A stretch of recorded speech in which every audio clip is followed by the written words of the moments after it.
பேரவை நடைபெற்று கொண்டிருக்கக்கூடிய இந்த நேரத்தில் காலங்காலமாக கடைபிடிக்கப்பட்டு வரக்கூடிய மரபுக்கு இணங்க நியாயமான தொகுதி மறுசீரமைப்புக்கான கூட்டு நடவடிக்கை குழுவின் கூட்டம் குறித்து மாண்புமிகு பேரவை உறுப்பினர்களுக்கு மாண்புமிகு பேரவைத் தலைவர் வாயிலாக நான் தெரிவிக்க விரும்புகிறேன்.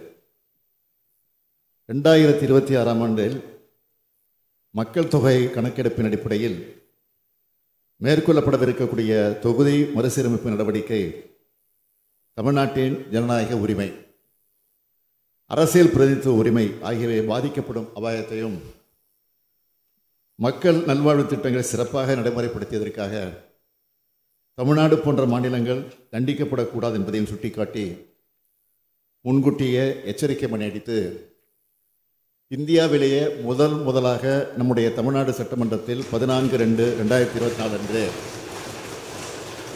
ஒருமனதாக தீர்மானத்தை நிறைவேற்றியிருக்கிறோம்.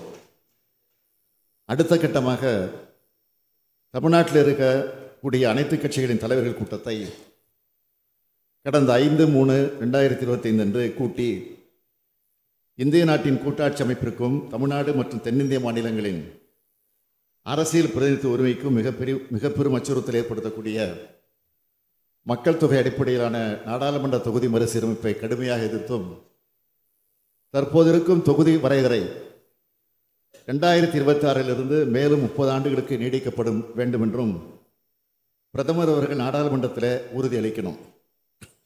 அரசமைப்பு சட்டத்தில் அதற்குரிய சட்ட திருத்தம் நாடாளுமன்றத்தில் நிறைவேற்றப்படணும் எனவும் நாடாளுமன்றத்தில் தற்போதைய உறுப்பினர் எண்ணிக்கை உயர்த்தப்படும் பட்சத்தில் 1971ஆம் ஆண்டு மக்கள் தொகை அடிப்படையில் தற்போது நாடாளுமன்றத்தின் இரு அவைகளிலும் மாநிலங்களுக்கிடையே எந்த விகிதத்தில் தொகுதிகளின் எண்ணிக்கை இருக்கோ அதே விகிதத்தில் தமிழ்நாடு உள்ளிட்ட தென் மாநிலங்களின் தொகுதி எண்ணிக்கையை உயர்த்துவதற்கு தேவையான அரசியல் சட்டத்தை மேற்கொள்ள வேண்டும் என்றும் ஒன்றிய அரசை வலியுறுத்தியும் மக்கள் தொகை அடிப்படையிலான தொகுதி மறுசீரமைப்பில் தமிழ்நாட்டிற்கும் பாதிக்கப்படும் மாநிலங்களுக்கும் கிடைக்க வேண்டிய நியாயமான உரிமையை மக்களுக்கு தெளிவுபடுத்தி வெளிப்படுத்தி தீர்மானம் நிறைவேற்றப்பட்டது.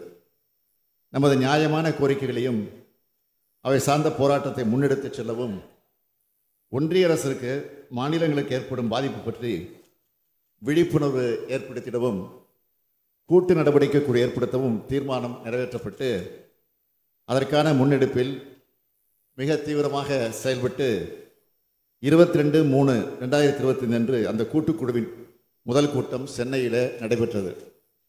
கேரள மாநிலத்தினுடைய முதலமைச்சர் திரு பினராயி விஜயன் அவர்கள், தெலுங்கானா மாநிலத்தினுடைய முதலமைச்சர் திரு ரேவந்த் ரெட்டி அவர்கள், பஞ்சாப் மாநிலத்தினுடைய முதலமைச்சர் திரு பகவந்த் மான் அவர்கள், கர்நாடக மாநிலத்தினுடைய துணை முதலமைச்சர் திரு டி.கே. சிவகுமார் அவர்கள் உள்ளிட்ட முக்கிய கட்சி தலைவர்கள் நேரில் பங்கேற்க ஒடிசா மாநிலத்தினுடைய முன்னாள் முதலமைச்சர் திரு நவீன் பட்நாயக் அவர்கள் காணொலி காட்சி வாயிலாக கலந்து கொண்டார். விரிவான ஆலோசனைக்கு பிறகு நாடாளுமன்ற தொகுதி மறுசீரமைப்பு மாநிலங்களுடன் கலந்து ஆலோசித்து வெளிப்படைத்தன்மையோடு நடைபெற வேண்டும். 1971ஆம் ஆண்டு மக்கள் தொகை கணக்கெடுப்பின்படி செய்யப்பட்ட தொகுதி மறுசீரமைப்பு மேலும் 25 ஆண்டுகளுக்கு நீட்டிக்கப்பட வேண்டும். மக்கள் தொகை கட்டுப்பாட்டு திட்டத்தை வெற்றிகரமாக செயல்படுத்திய மாநிலங்கள் தண்டிக்கப்படக்கூடாது. உரிய அரசியல் சட்ட திருத்தங்களை மேற்கொள்ள வேண்டும்.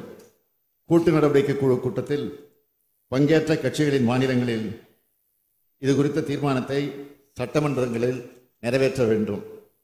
நடைபெறும் நாடாளுமன்ற கூட்டத்தொடரில் இது குறித்து பிரதமர் அவர்களுக்கு கூட்டு நடவடிக்கை குழுவின் சார்பில் சந்தித்து கடிதம் அளித்து முறையிடுவது என கூட்டாட்சி தத்துவம், ஜனநாயக உரிமை, அரசியல் பிரதிநிதித்துவ உரிமை ஆகியவற்றை பாதுகாப்பதில் வரலாற்று சிறப்புமிக்க தீர்மானம் நேற்று முன்தினம் நிறைவேற்றப்பட்டுள்ளது என்பதை இந்த மாமன்றத்திற்கு தெரிவித்துக் கொள்ள விரும்புகிறேன். தமிழ்நாடு முன்னெடுத்துச் செல்கின்ற தொகுதி மறுசீரமைப்பு குறித்த விழிப்புணர்வு தேசிய அளவில் தாக்கத்தை ஏற்படுத்தி இருக்கிறது. அதற்காக இந்த முன்னெடுப்பிற்கு துணை நின்ற தமிழ்நாட்டில் இருக்கக்கூடிய பிரதான எதிர்க்கட்சி அதிமுக உள்ளிட்ட அனைத்து கட்சிகளுக்கும் கூட்டு நடவடிக்கை குழுவில் பங்கேற்ற அனைத்து கட்சிகளுக்கும் தமிழ்நாடு மக்களின் சார்பில் இப்பேரவையின் வாயிலாக என்னுடைய இதயபூர்வமான நன்றியை தெரிவித்துக் கொள்கிறேன்.